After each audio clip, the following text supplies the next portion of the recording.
Luto tayo pare. Apoy, unang-una, kailangan yan. Kasirola or kung ano naman tawag mo dyan. Mantika, olive oil, syempre. Ayan na, maglagay ka ng mga 5 balde. Pwede na yan. Then, luya, pamalakas ang luya, pampabango. Kailangan yan. Then, hayaan mo lang siya mag-green or mag-black, bahala ka. Ito na yung sandok natin na 40 years old na sandok. Then, sibuyas, kailangan yan pare.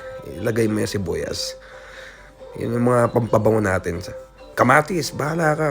Matanda ka na kung gaano karami lalagay. Pero ako maglalagay ako, siyempre.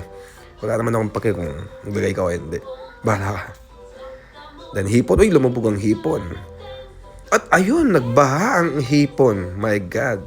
Oy, labanos. Papakulo lang natin to kasi medyo matigas to. Ay, kumukulo na. Alam mo na kung ano susunod. Pechay. Malamang. Ibalagbag mo lang dyan yung pechay. Hop, 1, 2, 3. Ayan na. Luto na agad. Sinigang na hipon, guys.